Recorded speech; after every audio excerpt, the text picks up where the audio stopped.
What's happening, baby boy? I got the Bon Scott tattoo. Do you really? Yeah. You're that fucking... Oh, my God. You're fucking beautiful. You are fucking beautiful. Oh, Without that guy, I'm dead.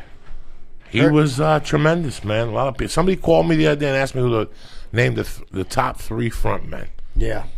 And I brought up Bon Scott, and they're like, he's no Freddie Mercury. I go, you know what? Oh, was that Don Barris? No. I go, I seen fucking Bon Scott August 4th of 1979. I was a young kid opening up for Ted Nugent. I saw the same tour. Weekend Warriors at Madison Square Garden. He was amazing. That's when he went out in the audience, and he fucking did the whole thing. On Angus would get on his shoulders. People would lose their... That was way before the Pit, the whole fucking thing, stinky people jumping up and down. That was way before that. And then I saw him the next year on Back in Black, right, with Brian. It was amazing. It was like the guy died on my birthday, February 19th. Yeah. And they had a new singer, and they were ready to rock. I think they were opening for Judas Priest when I saw him. I mean, I saw Priest. I had to say fucking 15 times. Yeah, I saw Priest too. Man. And I heard that when they were in town 2 weeks ago, they were just phenomenal. I was there. Oh man, I couldn't believe it. There was, I went because I did the Nokia Center 2 nights ago with 2 nights before with Russell Peters. So I'm backstage and there's like the GM. So I go, yeah, I really want to see Priest. And 2 minutes later, they gave me this fucking envelope with seats and passes and shit. So I took Danny from the store. Oh. Yeah, I said, we're going to Priest and we're going in fucking luxury. And man, they came on and they played like Jawbreaker, Jawbreaker! Fucking killing, man. And Love Bites. They did a lot of stuff off the Defenders of the Faith record. That's when I jumped off the wagon. Yeah, by that time, I was mugging people. By that time, it was... yeah. I think I was there for heading out to the highway, and I was done. The Point Entry record. That's the Point first time Entry, I saw them. and then the one after that. What was the one after? Heading out to the highway. I got nothing to lose. That was it. That's Point Entry. After that, Solar Angels. Yeah, I was done by that time. Yeah. By that time, I was way done. I was on Solar Angels is amazing. That's what they used to open up with. That's the one they opened, remember? Yeah. And they came out of the boxes. And they had the helicopter light. Listen, it was November. I didn't know anything about anything. And a friend of mine had a hat that said, Jesus Christ. But in the Jesus Christ, it said Judas Priest. Right. And I go, what the fuck is that? And the next day, we were in study hall. And the next day, he brought me an 8-track of Unleashed in the East. Oh. And I went home and threw that motherfucker on. And I didn't understand. Like, I was still in love with The Song Remains the Same. Live. Oh, yeah. That was it. I came home and then by that time, when this kid Steve had given me this cassette or 8-track, whatever, I went home and I was blown the fuck away. Yeah, like, The Sinner. The Sinner, Green Man Unleashing, and then Victim of Change, just all that shit. Exciter, and I love that. Stand back from Exciter. Oh my God! So, man, I was really fucking, and I never told the story. I was really fucking depressed. It was 2 weeks after my mom died. It was the week before. It was the weekend after Thanksgiving. That Saturday after Thanksgiving, and my friends were gonna go see Priest. Blah, blah, blah. You want to come? And I'm like, nah. And at 6 o'clock, I go, what the fuck is wrong with me? They're playing at the Palladium. Yeah. Going to see a band at the Palladium was like going to the main room at the Comedy Store. Yeah. That's what it was like. Going to the main room. Small? Small. They had they had 2,000 seats. But you understand, it was a movie theater with 2,000 seats. And I went over there by myself, and I got tickets for $20. And I went in, and they came out of the fucking motorcycle. And that was 79, November 29th, 1979. That motherfucker pulled off with a motorcycle, and during The Sinner, he whipped out a whip. Yeah. And started just whipping. He's whipping the tank. I left there. I didn't know what to do, and I had a little bit of blow. Yeah. And I took the bus over. In those days, the bus dropped me off on Boulevard East, where I got mugged, where I tried to mug the gay guy. I think he was gay. He was a pervert. And he beat the shit out of me. And I walked up that block, and I got into an altercation that night. I got into an argument with a guy about a broad. I had bumped into somebody who was cheating. Yeah. I bumped into a guy that was cheating with a girl that was a friend of mine. And I walked past him, and I thought about it. I was by the book then. Like, I didn't like that shit at all. And I walked back, and I went off on her. And I remember how scared I was that I was going to fight this kid. Yeah. But I didn't give a fuck. I called her a bitch, a fucking whore. You know, he's in fucking a bar right now working to take you out during the week. Yeah. And here you are doing this. And the next day, they turned it into like 2 days later. By the time I got to high school that Monday, they had turned it into almost domestic violence. And it really wasn't. Like, they was all, like, I pushed her. I didn't push this chick. Yeah, I just went back and I go, you know what? You should be ashamed of yourself, and you're a fucking whore. I mean, I had a little verbal assault. Oh, I had a little coke left in my system. And that girl didn't talk to me for maybe 2 years. Her and the guy broke up. Yeah. She went to the guy and told him something different. And I went to the guy and looked him in his eye and go, this is what really happened. They were holding hands. I saw them. Don't fucking tell me. In fact, until this day, that guy that I went on is still around. And when I go back, every once in a while he posts something on Facebook, type of cute, and I just shut him the fuck down. He still hangs out with some of my friends. His name is Tommy. Nobody remembers that, though, how, like, I just went off. And then years later, that dumb chick came up to me. It was cold out. It was really cold out, and and she was drinking vodka and iced tea. This is in high school. This is how pissed off I still am. She lives in Fort Lauderdale. And whenever I do the Miami Improv, they threaten me that they're all going to come down and see me. And I tell them, no Christians allowed. Fuck you bitches. And they stop. They won't come. Yeah. But this dummy one night, we're outside. I just get out there. It's got to be 10 after 8. And I see her with like 3 other girls, and I'm with another guy. And they're like, where you guys going? We're going over here. And she had a bottle of vodka and an iced tea. By this time, I still hated this girl. Like, at this age, I just hated you. Yeah. If you did something stupid, there was no, I'm sorry. Yeah. And I saw You're her. out. Yeah, she was done. And she came up to me, and she was like, she said something. She was trying to be nice. And I go, what's that on your jacket? I didn't know you were a cheerleader or something. And I did something. Like, I didn't know you were a cheerleader. And when I walked away about 3 minutes later, she threw one of the iced teas on me. Just fucking threw it on my new jacket and shit. I go, fuck this bitch.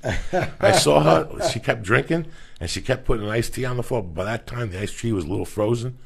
And I went behind the tiptoe, and I took the iced tea, and I poured it over her fucking head. And I saw the icicles freezing up on her head. And she came back, and we didn't talk till 82. And then I see her at a coke dealer's house, and everything was all right. I'm sorry. Yeah. When you see somebody at the blowing dealer's lines, man. Yeah. Once you see somebody at the dealer's house, Yeah. everything's forgiven. Yeah. You know what? You weren't supposed to see me here. I was supposed to see you there. What's up, Lee Syatt? Where the fuck you been? I've been here, but I watched something you told me to watch today. I watched that Artie Lang What on did Howard you Stern. What did you I wanted to get your opinion on 2 things. First thing was, I've dealt with some people who have been addicts in my life, and a lot of them are masters of talking their way out of trying to convince people that it's not as bad as it seems. And at that point, Artie had only been clean for like 7 months. If you look it up, it's like Artie, I don't know. Heroin. Artie does heroin. It's something. It's like 30 minutes long, 40 minutes long. Were you like that too? Could you talk your way out of anything? Really? Anything. And when I got in a situation, I was talking my way out just so I could get high. You have no idea when somebody squashes your high. Like when you have plans about getting high and you have plans. Mm-hmm. Sure, you don't want nobody to know how deep you really are. You would I have no musical background at all. Yeah. So just from someone who, you would think, I could talk if I couldn't hear. So I never thought about that. I always wondered why it was such a big deal. Sometimes if the band's too loud, you'll sing flat or sharp, and then it just sounds horrible. You're like, oh, this guy sounds horrible. But really, they can't hear themselves. Does that happen in comedy? Is there no? It doesn't matter if you can hear yourself. Nah, because you're not going up. You don't want to fucking hear yourself. You just want to hear laughter. So That's what it. you're trying to hear. You're going up against instruments that are in tune. Oh, okay. I remember going to see one of my first concerts. It had to be the Rolling Stones with Foreigner. Yeah. And the singer from Foreigner, I forget what his name was. Lou Gramm. Lou Gramm, tremendous. He sounded great live. He's unbelievable. At that show I saw in the 8th grade. And then Fucko came up there. Mick Jagger. And they did something that I accepted from them in the early on. I was yesterday I was playing ball with Mercy. Yeah. And I noticed that if the ball fell out of whack, Mercy didn't like that. What do you mean? Mercy wanted it to go from me to her to the mom if I threw the ball at Mercy, and she dropped it. She wouldn't allow me to pick it up again. It would just keep going. She didn't want me to throw it at her again. It was really weird. Like she lost interest? She was by the book. Oh. She was by the book. And I noticed that when I was a young kid, I was a fucking nerd too. I used to drive my mom crazy with that by the book shit. Yeah. Everything in my world was, the cop said that you're not allowed to turn right. My mom, well, who gives a fuck what the cop said? I'm telling you, I was one of those jerk-offs. Yeah. And I went to see the Stones, and they're one of the first bands that did not sound at all how I expected them to sound. Right. Shattered. Yeah. Shattered on Saturday Night Live. You're like, what the fuck is that garbage? Keith Richards is everywhere. He's high on something, But as the concert progressed, I think they did Wild Horses. Yeah. And I started crying. Yeah.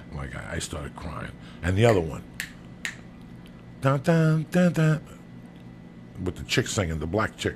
Oh, that one. Those two live, with the saxophone coming in and out, is one of the most brilliant stuff you'll ever see. If you got a chance to see the Stones, well, the saxophone guy died. Bobby Keys. He died, which was bummer. He fucking took all when you're fucking 13 and a guy comes out with a saxophone, you want to put a gun to your head. Yeah, get out. I want, you know what I'm saying? I didn't. Where's this fucking saxophone coming from? Why am I seeing a guy with a saxophone? Yeah, it's not rock. It's not rock, and he sold me. Him and Pink Floyd, they use the sax on Dark Side and all that, and you're just going like, well, this is fucking incredible. Incredible. They turned me around. The first 20 minutes of the Stones, I was on acid, I was young. It was one of my early concerts. I didn't really know what to expect. And by the end, when I left there, I realized who the fuck the Rolling Stones were. Like all that shit about the world's greatest rock and roll band. Yeah. I don't know if that was accurate, but they were up there. Yeah. They sold me on not being perfect. And then, the song remains the same. First time I listened to that, I'm like, I'm not listening to that junk no more. Yeah. Those junk leads, they're... And one day I put that thing on, and it was like the only thing I had to listen to. And again, I saw the brilliance. That's why when people come to me and say, well, Led Zeppelin or whatever, I go, you know what? Yes and no, but I just want you to do something. Before you make that statement again, listen to the song remains the same.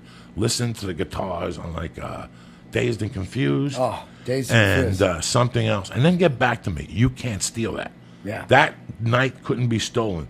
And like I've said this before, I heard a great interview. If somebody could acquire it and send it to me, it was Robert Plant on the King Biscuit Flower Hour. This is a great radio show from the 70s. I think it's still on. Yeah. Is it still? I don't know. I met the guy. The guy said this is the creator of the King Biscuit Flower Hour. And I was a kid. I'm not a big radio guy. Yeah. I must have been bored. And I listened to Robert Plant describe the shows at the Garden. Yeah. And I remember, again, being brought to emotion going, Jesus Christ. I was thinking about Dean Delray this morning. I was listening to UFO. Oh, God, I love it. Doctor? Oh, I love it. The other one, Phenomenon. That's the name of the album, Phenomenon. Yeah. What's the songs on Phenomenon? I don't know the songs on it because 74. You know what? What's the songs on Phenomenon, Lee, please? Phenomenon, UFO, 1974. It's on YouTube. Let me look. And it's not Doctor, it's the other one that's Lights on. Out? No, Lights Out is the beginning of Lights Out. That's my favorite. Oh my fucking God. Yeah. The back of my hairs, my ears blow. I put it as loud as I can. Yeah. All right, so you want to know the tracks? Yeah. Okay. So their side one is Too Young to Know, Crystal Light, Doctor. There you go. Space Child, and Rock Bottom. Oh, Rock Bottom. The leads in Rock Bottom. Yeah.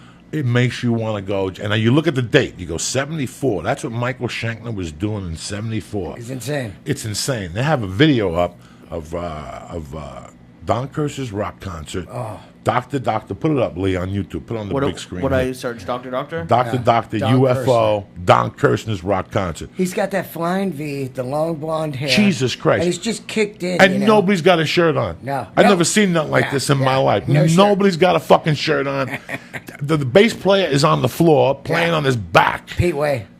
I'm dying. Phil Mogg was the singer, correct? Yeah. That was the singer for UFO. Where did Phil Mogg go after that? MSG. No, MSG was Shanker's solo band. Right. But who was the first singer? Graham Bonnet. Right. No, but who was the first singer? On and On. No, in fact, Victor Mabalusian album is his first solo album. And then it was a second one with On and On, 81. What's the name of the show? Don Kirshner's rock concert, UFO, Don Kirshner's rock concert. Don Kirshner's rock concert was a show, late night show when I was growing up, or in Dean, that was either on Friday or Saturday. I think Friday night was Don Kirshner and Saturday was Saturday Night Special or something like that. I can't remember which night it was on, but I never missed it. You never missed it. You guys, I don't care how many drugs you did, who you were finger banging behind the fucking school. Matter of fact, they've got a box set you can buy. Yes. Well, Rocco Ribisi, Richard Pryor's manager, who shot all those specials, and later on, years later, he was one of his jobs was the midnight special. God. So either Friday or Saturday night. Don Kirshner's was on after Saturday Night Live. And no lip syncing. And I remember that coming home and seeing them do Black Sabbath did something from Never Say Die. Oh, man. In fact, they did Never Say Die. What the fuck, am I retarded? I love that song. Oh, my God. They did Never Say Die. And I thought I was going to jump out the window. You know whose house I was at? Lee Syatt, the kid that got stabbed at Chan's Dragon Inn that we saw on the way out. Richie Seidel. That's hysterical. That's whose fucking house I was at. Denise Mick was babysitting and shit. And we used to all go over there. We used to all get tuned up and all go over there in the 8th grade, whatever, and fucking watch this shit. It was tremendous. It's fucking so crazy great, man. They had everybody. They like, Foghat, Skinner. Listen, everybody. Yeah, everybody. Except Led Zeppelin. AC/DC played it. Did they really? Yeah, AC/DC, and also, look at it. And you know who else played it? Kiss did it. Zeppelin never did it because Peter Grant was genius. He said they'll play no TV. No, there's a video. This reminds me of that. Did you guys have cool rooms as kids? Like my mom was she was strict and I was just a vanilla kid, so I never really decorated it. But like having a bong or some black lights or some vinyl post, like that must have been fun. I had all the Kiss posters and that David Lee Roth one where he's tied up on a chain. From Women and Children First. Yeah, that one, boy. That one hung up there. And the Kiss one where they're dressed as Army guys, with the drums and the battle wounds, the U.S. Army. All those, man. Another Joey Diaz story people don't know about. So my mom bought the home in North Bergen. It was a 3-bedroom home. But the problem was one of the bedrooms was a converted attic. Yeah. That to any of us, we would jerk off all over it.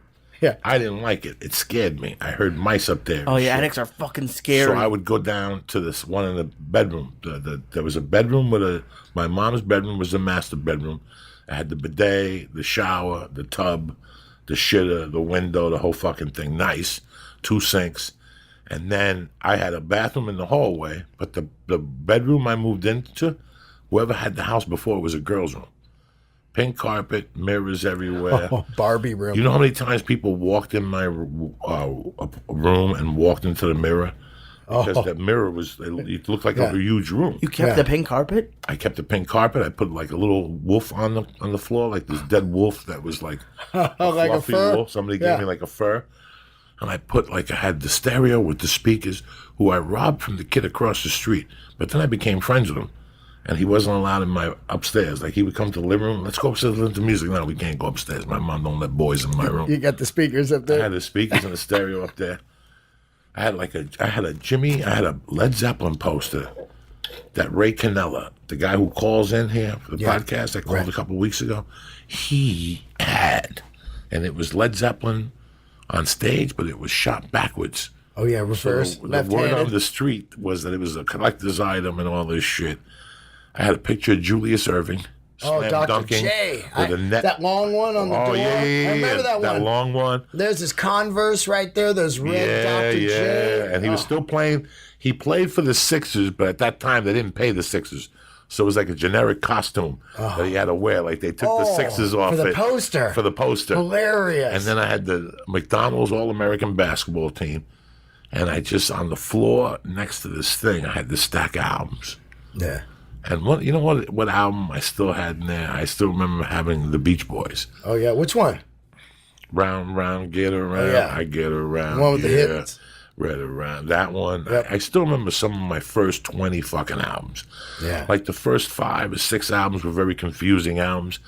I was still in the grabs. I told Lee a joke there. Somebody, me and Steve Simone, Richard Pryor was basically the first album I bought. Like, right. I don't know if is it something I said or the nigga's crazy. Right. But when he sees Jesus, I knew Jesus. I met him on the railroad depot. I told him, don't go down there messing with them Jews without no money. I forgot all about that line and shit. I had that one and Bicentennial Nigga. Oh, yeah. I had them hidden. Yeah. Oh, yeah. Because they had to be hidden. And then I remember having the Beatles White Album. I had the Beatles Help. Yeah. I had, I was like a Michael Jackson dude. Yeah, oh, yeah. So I had the last 2 Jackson albums, Moving Violation, and the best of Michael Jackson's, who Miss Pat argued with me that album didn't exist. And the one with like the bird on the cover? The pigeon on the cover. He still has the nose. He still has the black nose. That's a great fucking greatest hits album. Yeah. I still remember all these albums. That room was... And I was telling Lee that what I would do is at night I'd play records in my fucking bedroom. But in the daytime, I had a little window. I could play them on my mom's living room stereo, which was kick-ass. It was one of those old-school box Victrolas with the turntable, the control on the other side, the TV in the middle. Yeah, remember that? Like it's like an all one-piece fucking furniture Guys, piece. One fucking piece of furniture like this table. Yeah. This is how long it was. Yeah. Are you serious? So it went from here to there, okay? And it went against the wall. So on that side was the turntable. Yep. On this side was the control for the radio also. Yeah. The turntable and an 8-track player. And then the TV was in the middle where that thing is that Kevin put on there. I guarantee those things still work. Oh, yeah. Oh, yeah. Those things will work to the fucking end of time. And I know people who have them. I guarantee if you go on eBay. Oh, yeah, they're out there. Garage sales, they're out there. Yep. And you're absolutely right. You put a needle from today on there, and it's brand new. Brand fucking new. Yeah, I saw a guy, Joey. He did something that was so amazing. He bought one of those, and he gutted it out. And then he put high-end stuff in there. So when you looked at it, it was straight 70s. But then when you opened it up, it was just all this great equipment now. It was awesome, man. Like just rebuilt the insides with new shit. It was killer. Jesus, I just remembered something that's so sad, and it was so sad to me for a long time, talking about turntables. So the kid's name was Renee. Renee was Puerto Rican, and when he was moving into the building, when he was moving into the house, he went to pick up more stuff from wherever they were moving from, and we robbed the house in mid move. Mid move, Rob. So Renee and his dad and the mother moved out of there. They were like running from creditors and stuff. But for some reason, the stereo was fucking weird. Like the stereo was just old to me. Like I was like, I don't want the stereo no more. I need something hip to get the chicks up here and to be the cool guy on the block. And on the corner was this place on 5 corners. It's still there. An appliance place. Yeah. And the word on the street was you could go in there and get a Fisher stereo. I think your hand's on something. No, my hand's on. It's over there. Okay. Yeah, I'm not worried about it. Which in the day, a Fisher stereo, Lee, it was like fucking tremendous. This is before Blaupunk. Yeah. People started saying, oh, you have a Fisher, I have a Blaupunk. I buy components, man. Remember, because everybody got real cool after a while. Yeah. What happened was, and this is why I don't like a cell phone with a camera and all this shit on it, because once the camera breaks, you got no phone for some people. They can't live without a fucking camera on the phone. I come old school, okay? I come from the thing that once your 8-track broke, the whole stereo had to get thrown out. Because it was connected to the fucking CD and the cassette player. Yeah. So here you were with 90 fucking 8-tracks. What the fuck are you going to do now? The 8-track's broken. Okay, now I got to buy albums. I got the Allman Brothers live from the Fillmore East on 8-track, and now I got to buy fucking albums. So I said, enough is enough. So I went down to fucking Fisher, whatever that was called, and you gave him $50 down. And the whole thing came out to like $480. In those days, Lee, $480 for a 13-year-old kid, 14-year-old kid. It was like $1,000, $1,200, $1,500. Yeah, it's for a stereo too. It's not even like it's for something for school. And I went and I financed it. Yeah. And when I hit the number, I paid it all off. Oh. Wait, they let a 12-year-old kid finance something? My mom co-signed it. Okay. My mom had to co-sign it. Your mom has to co-sign shit. But at least you made payments. You had to walk down there. They gave you a payment book? They gave you a payment book. Yeah. And you had to walk down there every Friday and pay the $15 like a man. You know, and you felt good. Like, this was my fucking stereo, man. Like, this was it. Like, I took care of this. I dusted it. I cleaned the needle. Like, this was fucking it, you know? And when my mom died, I never took that stereo. Oh. But that stereo sat in that fucking room. God knows what that stereo is today. It broke my heart because I had it tanked. You know, you know when you have it tuned for you, like you buy a turntable, and after a year or two, the turntable gets to see your style and how you drop the record, and you learn, and you get the needle right, and it was sad thing in my life for like 3 years not having that turntable. Well, you know, my best friend, they had the Marantz, and I told Marin this story, and it was basically the blue collar Macintosh. Like, Macintosh was so much money, but the Marantz, and my buddy's dad bought it, and he had the Marantz 2275 and a turntable, a Pioneer turntable, and these speakers, and we'd play Highway to Hell on it. And a couple years back, I bought a Marantz 2275, and it's in my house. And I always tell people, they go, what sounds good? And I go, whatever your ears grew up on. Like, you know, because your ears grew up on a sound, and that's the sound your brain remembers forever. So when I hooked this whole thing up and I put on, you know, a record, I was like, that's it. That's 8th grade right there, Marantz. Marantz, yeah. Yeah, man. And they had the blue lighting, and the Marantz had a weighted wheel for the tuner. You just hit it, it would go, you know, on a ball bearing. And that was like pro. The other ones you had to turn, and they're all funky. This one you just hit the wheel, and it just. And man, I got it now in my house. Weird to describe, Lee. It is weird to describe. It is. You know, I became nerdish about it. That I was even buying magazines. You know me a long time, Lee. I don't buy magazines. Yeah. I was buying stereo magazines. Hi-Fi mags. It's funny. I was watching Vinyl on HBO. Yeah. How is it? Vinyl is an interesting show. Okay. It's interesting show. This week they had like a Sly and the Family Stone type motherfucker. I saw the picture. Hannibal and shit. You know, if you like music and you like doing blow, you know, and all that craziness, this is the show for you. All right. You know, it's just, I watch it and sometimes I go, what the fuck am I watching? Yeah. But it's entertaining, you know. It's entertaining to a moron like me because it's me. It's my time. I was a kid. All that music. Last week they sang a song on there 2 weeks ago that killed me. The chick that fucking iced herself, with the pills, with the brother. Amy Winehouse? No, Amy Winehouse. This is the fucking. They started at the in the Hollywood 70s, Bowl. you're right. I'm sorry. Oh. So they're doing real bands? It's like like stories of real stuff going on? It's really weird. Like the first episode is him going into to talk to Led Zeppelin. Okay. And Peter Grant is yelling on him, and he's selling the record label to the Germans. Yeah. And then the second episode, the Germans in the room, and Peter Grant walks in, and he goes, "Just to let you know, I'm leaving you guys. I'm not working with Germans. Yeah, wow. I don't work with fucking Germans." They got a guy playing Peter Grant? Yeah, huh? but he's not really 6'6", 300. Yeah. He's a little short, and he talks a lot. He tries to redo that scene from. Where he's all, you know, the man's out there with the posters. Yeah, he's out there selling posters. Bloody cunt, anything to the name of. He's your fucking man. Yeah. He's your man, not my man. Yeah, that's. I love that scene. That's crazy, and that's, you know, like we just think they go off on stage. Like right now, Sabbath is on tour, and because of their age, they do a show and they take a show off. Yeah.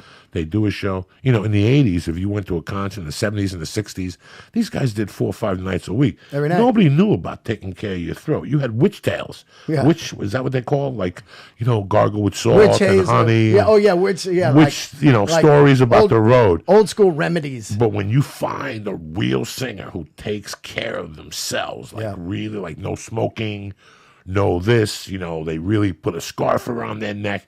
You don't know how much work goes into being a fucking singer. Yeah. You know, when you do coke, it destroys your throat. Completely. Destroys your throat. You hear it as you're talking. Yep. Do 2 lines of coke. There's certain people that'll come to you after a few years and go, I know when you're on coke because your voice changes. Totally. What happens to it? It changes. You get a drip. Couple lines. And it numbs your voice. Numbs your vocal cords. So all those dudes that did tons of blow while they sang, supposedly that's why. I'll tell you what. I'll tell you who had a great voice. I never saw him when he had a great voice. By the time I got to see him, his voice was shot.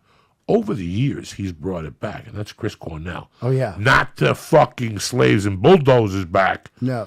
But he keeps it at a moderate level. Then you learn the tricks. Totally. Then you learn the singer's tricks, how to do smaller places. You change the songs around to a lower voice. Well, does it just start going, or is it? Can it just go? Can you just wake up one day and not have a voice anymore? It can completely go if you don't warm up. You got to warm up. And as I went to the vocal doctor a couple days ago, I've been singing like all my life. You got to warm up. If you don't warm up, it's exactly like going and playing football in the NFL. You're going to pull stuff and shit, and what happens is it just gets shot and tired, you know? And even with podcasting and doing comedy, we're talking for hours and hours and hours, which is, you know, when you're in regular job or whatever, you just talk to your coworker like, yeah, I was at a party, and then you're working and you talk, but we're talking for hours.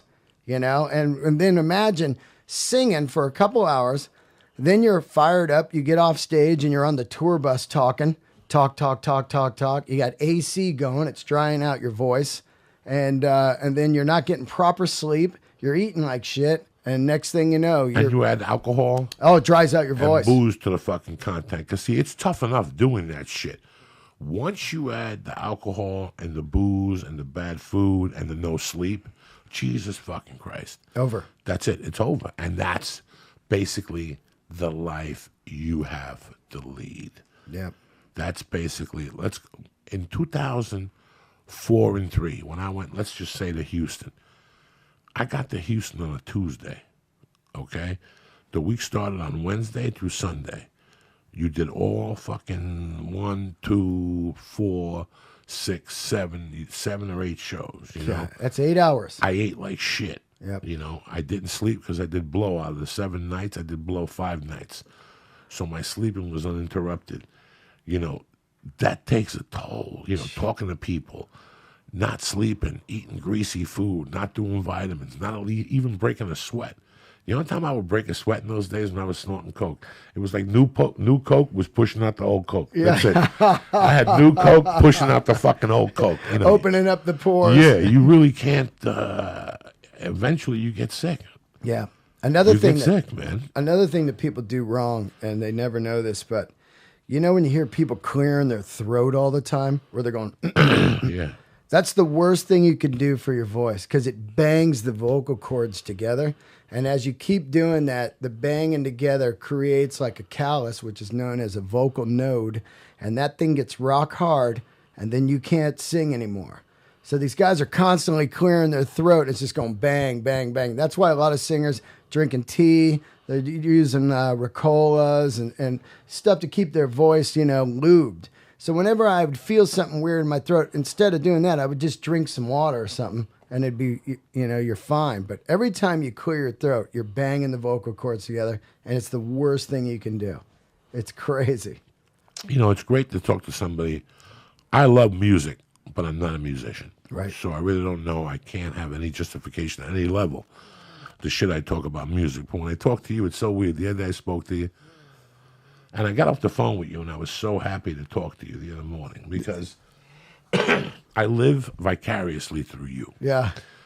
I was telling my friend last week, I had to like break it down to him. I go, Avils, his name is Avil. I go, Avils, listen, you're my brother, and I love you to death. Let me tell you what's going on with me. What's going on with me is I love concerts and I love music. I never stopped loving music. It was the concert experience that got on my nerves for a while. You know what I'm saying?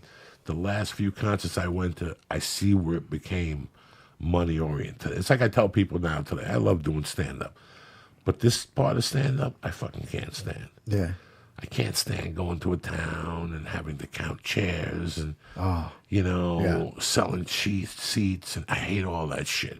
I just want to do comedy. And 98% of bands that get into it, at the end of the day, they'll tell you, listen, I don't give a fuck if I live in a basement, under a basement, and never have any money. I just want to play music, just that high. I would sacrifice all that family, 401k to just play live music. That's the same thing that happens to you as a comic. You know, you do it one day and you're like, you know what? I'm quitting my day job. And people are like, well, how are you going to live? How are you going to pay Lee rent? Yeah. You know, we'll figure it out. It's $410 a month. Yeah. That's $102.50. That's $102.50 a week. I'll find that on the street. I'll find it on the street. I could sneeze that shit. Yeah, you know right. What I'm saying?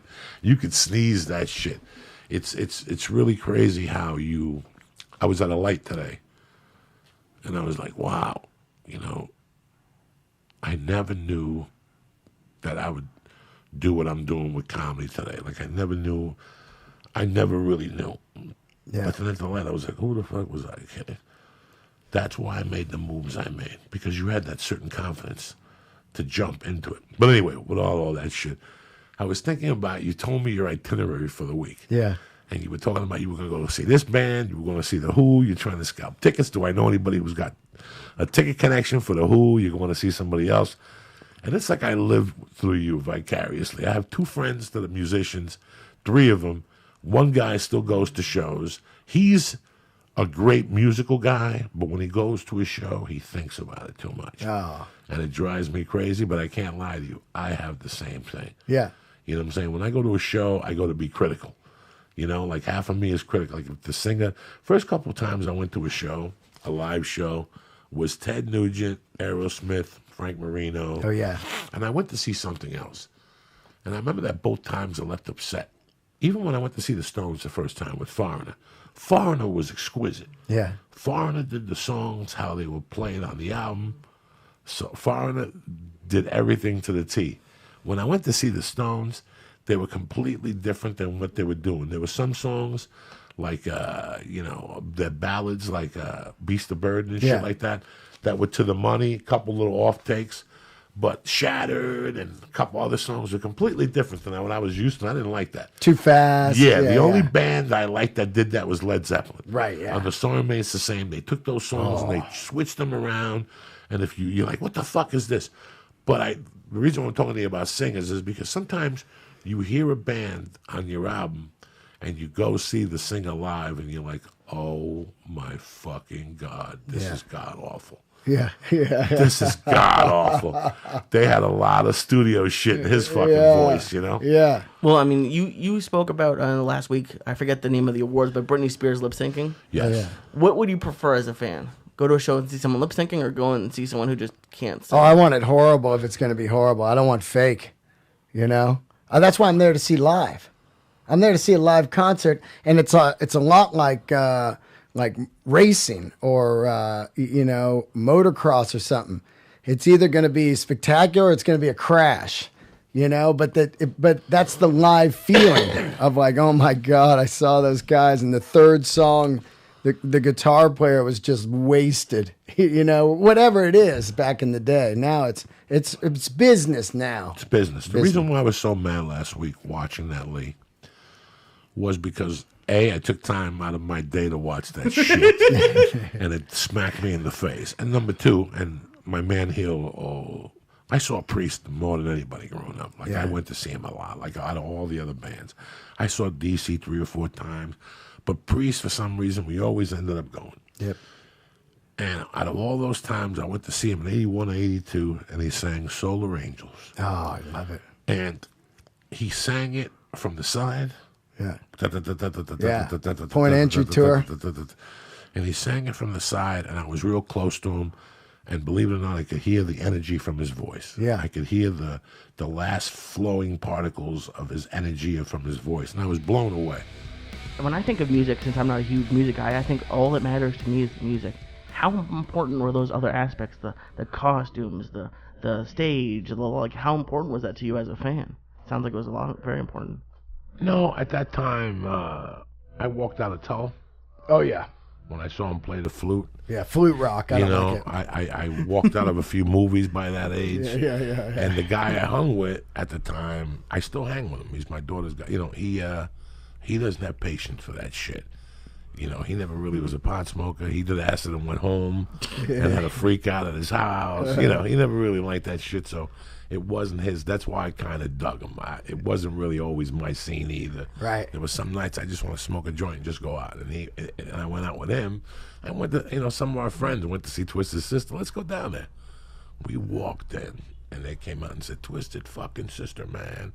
and they had makeup on. I think during the first song, we just looked at each other and tapped out. Wow. There's an incredible documentary. Yeah, wow. on Netflix. Ooh. About how nobody wanted them, and it was just fucking one thing after the other. One thing after the other. A friend of mine was explaining. And saying they become, in the tri-state area, before they were even record deal and famous, they started making thousands on the bar circuit.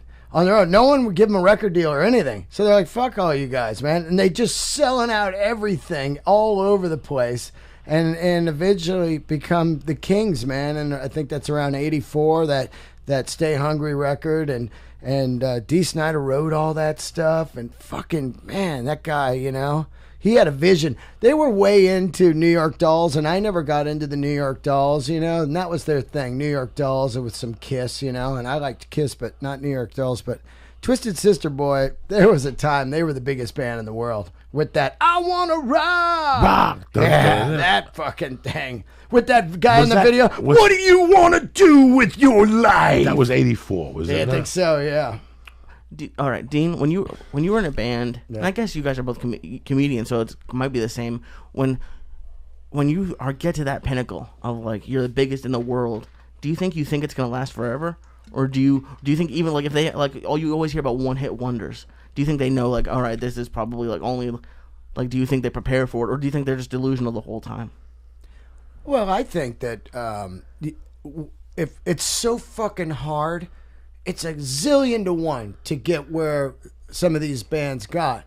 And you got to know that you can only be there for so long. Now, if you're delusional, you're just all on drugs or whatever. But Dee Snider is a very smart man. And he parlayed that into, what are we looking at, 30 fucking years right now on a band that probably people thought would last, you know, a week. You know, so to me, that is still, they've made it. In my eyes, if you go out, you could sell out like theaters and shit right now, 30 years later. Oh yeah, that doesn't sound like they've failed at all. No, how many bands got a record deal, taped the first album, and fell apart? Oh. You have no idea, Lee, the stories of this, the same stories that go with comedy. Nobody knows. You see Gabriel Iglesias. Why do you think Gabriel Iglesias every night's a picture of him in a theater with people? Nobody goes out on the road like Gabriel. And if you talk to Gabe, he'll tell you the same thing. This ain't going to last forever. Yeah. I'm going to get a piece of this. Well, he's very smart about it. He knows exactly. There's some people that go into it. Then you have people that go into it with their 20s. Everything falls apart when they're 30. Nobody knows who they are. And they still walk around with that fucking attitude. Oh, that's crazy, right? That's like, crazy. You know who I am? You know who I am. That's fucking crazy. Well, if you had 10 years of that, like, why wouldn't you? Yeah. Like you almost understand why it happens. Music, comedy, acting. It takes a certain thing not to fall apart. And some people are falling apart. Britney Spears fell apart for fucking 2 years and came back. The little chick, the Disney chick. Oh, Miley Cyrus. She fell apart for 2 years and somebody had to pull her aside and talk to her. Yeah. This Justin Bieber, whatever. Everybody has a point. You know, Guns N' Roses. Yep. I remember Guns N' Roses on national television on heroin, nodding, smoking a fucking cigarette at the podium. Like, they didn't give a fuck. Yeah. When I think of Guns N' Roses, I think of that. That's how big they fucking were. Like, they were walking around fucked up, Lee. I mean, drooling, heroin, blow, alcohol on their breath, cigarettes on a fucking building that said no cigarettes. We don't give a fuck. We're Guns N' Roses. Yeah. We're sparking. You know what I'm saying? You want to give me a ticket? You want to arrest me? It don't matter. We'll be out in an hour. In an hour, you know, so there's a certain mind thing that goes with it. Well, you probably have to have that certain mindset to get to that level. I would assume. Look at Axl Rose went off the deep end. For how long did he disappear for? Yeah, 15 years. 13, yeah, 13, 15 years. He went yeah. to Arizona and was living with a guy that was reading Stones to him and shit. Remember, did you read that in Rolling Stones? I mean, Lee, God knows where your mind goes. Can you imagine anywhere you go, a girl wants to suck your dick? You go to that restaurant for breakfast, that waitress, she wants to suck your dick. Her kid loves you, the band. You know, she'll do anything for her. I mean, that's just one of the perks. There's no manual. I can't imagine. There's no manual. Yeah. You know, I would love for, you know, they talk about all this virtual reality. I would love to go and hang with Zeppelin in '73 for 6 months. That'd be great, right? And see how long it would take you to go to rehab. Oh, yeah. How long would it really take you till you went to rehab, you fucking pussy? These people, I think they go off the deep end. John Bonham died in '79. That party started in fucking, since he was 3, he was drinking like that and playing the drums and your blood pressure, you know. That thing doesn't stop. It's crazy, man. It's like I was talking to you about that Blind Melon, you know? It's like, here's this band that they put a record out, it flops totally, and then MTV starts showing the Bumblebee video. You know, like, hey, this is a cute video. And in a 3-month period, they flop to 3 million records. Like, they think they're done. And they fucking crush it. Then the singer gets on fucking drugs, and he can't break it. He can't fucking break loose. They're sending him to rehab. They're trying to fucking help him. They're trying to fix him. He writes a second record, which is monumental to me. Like, this record is crushing. He dies 3 months later. I saw him a week before he died. You know? And it's like, it had to just spin him out. Like, you got to think, like, you're from Indiana. Like, he knows Axl. He sells 3 million records. He's living in Hollywood in the 80s, 90s. People are in the Don't Cry video. At the end. Don't Cry video. At the end. Was that not him? Yeah, that's him. And, you know, they were like Allman Brothers meets Jane's Addiction. And this guy's lyrics were deep, man. I was reading him today because he died Saturday, 31 years ago. I was like, this guy 31? 31 years ago. No. Or 21. 21. Sorry, yeah, 95. 94. Yeah, 94, yeah, 95. 21 years ago. But it's just crazy to think, like, how people, you know, they just, I don't know what grabs you. You know, you're just out there partying, and the next thing you know, it grabs you and you're gone, you know? You can't, you know, you look at Springsteen's longevity. You look at the Stones' longevity. Yeah. Don't tell me the Stones didn't have fucking problems. Oh, man. You know, they had internal problems and drug problems. Look at Aerosmith. Oh, man. Lee, Aerosmith. Take Aerosmith. Yeah. Like I told you, when they did the album Rocks, they were so high they didn't even talk to each other. They just lived in the same house. Classic. And set what time? We'll be down there at 3. Don't go down there at 3. From 3 to 5, I got the studio, Lee. Don't go down there from 3 to 5. Your addiction takes you to these places. When you signed up for this band, you just wanted to make records and make a little bit of money, maybe, and play and meet some chicks on the road. Yep. And here you are, Aerosmith. These guys were dead. For anybody who doesn't know the Aerosmith story, they died in 1979, and nobody heard from them till 85. But now you're like, Joey, so what? Bands do that all the time. No. I'm talking about at the time, they were the cream of the crop, and they fell apart right in front of you. Perry left. The other guy left. Yeah. Tyler was on a fucking heroin bender. He couldn't sing. It was a fucking horror show. Oh. It was a horror show. And look at somewhere along the line, they released Done with Mirrors, which I lit on fire. Oh. That's just a god-awful album. I love that record. There's 2 songs on it I like, I remember, and I threw the cassette away. I'm like, I'll never listen to this shit again. Wow. Then the rappers put them on the fucking song, and they blew up the top, and they came back with all that music. Yeah. Is it my favorite Aerosmith music? No, it's not. But I'm happy they got back together. It was a piece of my childhood, you know. Yeah. We've seen all these people, and you ask yourself the same story. Comedians. You know, they go to Montreal, they fucking get the deal, they come here. You know, this moves fast. Oh. This is fast moving, dog. Yeah. And when this hits. 1 minute you're doing Googles in fucking Missouri, and the next minute you're gonna call to do the Toronto Amphitheater, and it's 62,000 seats, 6,200 seats. I'm sorry. Yeah. And people are gonna pay $48 a fucking ticket for you. And you're like, are you serious? Yeah. And you're still doing that same fucking. You know, you could fall apart anywhere, really. Ego has a lot to do with it. Ego has a fucking big part. Like you can say drugs, but it's always ego for the internal battle between. I was just reading this thing, I couldn't believe it yesterday, but when Maiden first got Bruce Dickinson, and they do Number of the Beast record, they shoot to fucking the biggest, and Steve Harris, the bass player. His thing was, I'm always in the front, in the middle. And Bruce Dickinson was like, third show in, like, hey, fuck this guy. I'm the singer. He started going over and just fucking smashing him over. Like, you're over there, dude. And and Steve Harris admitted they got a #1 record out, and he's like, I'm thinking of firing this guy. Ego, because he wanted to be dead center in the stage. It's unbelievable when I'm reading this. Like, who's heard of a bass player dead center? You know what I mean? As you know, I'm an emotional guy, and I get emotional with dumb shit sometimes. In my internal mind, sometimes you're just pissed off for 2 days, and you go, what am I pissed off about? Yeah. So the other day, I go, what the fuck? I'm not doing that. Let me go buy some albums.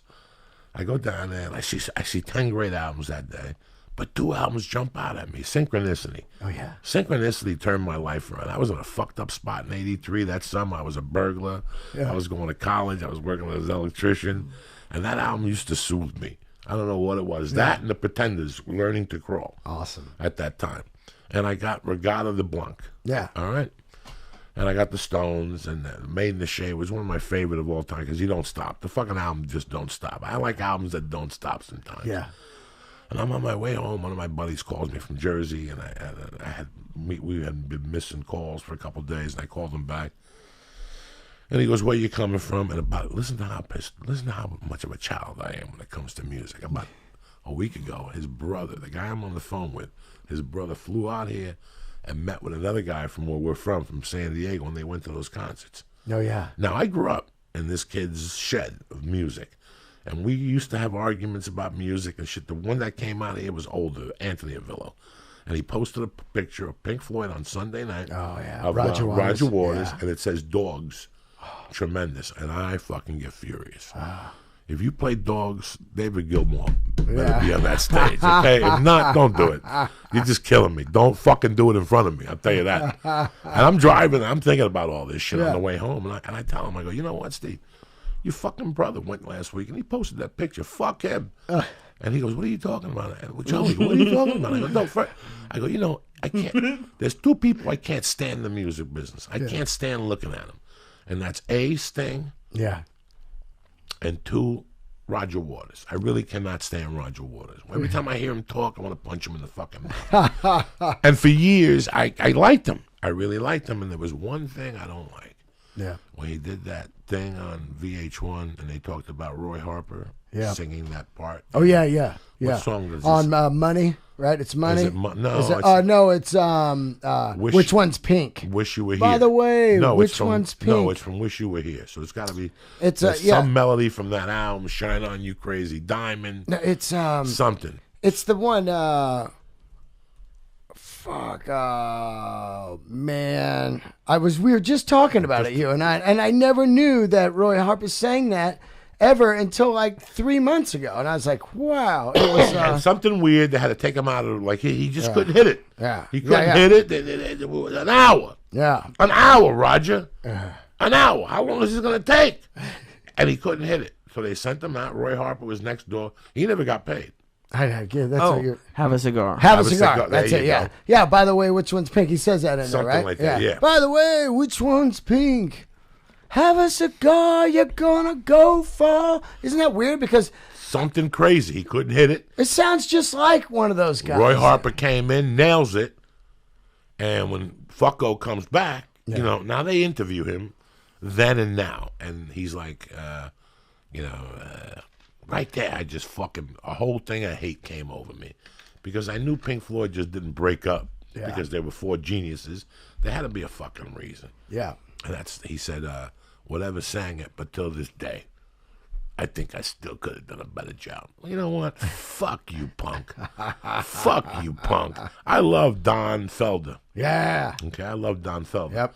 There's a big deal with them and the Eagles that on, not the long run, yeah, he was going to sing a song on Hotel California. Yes, and they took him to lunch, and they take the song with Don Henley, and that cost them their fucking life. Like, but again, you're not going to pull it off.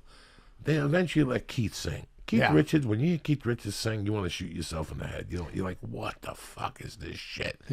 Before they make me run, whatever. But give him the song. He wrote 18 fucking hits. Yep. What's up, Lee? You always hear comedians wish they were rock stars. In a band, does everyone wish they were the singer? Because that because I've never.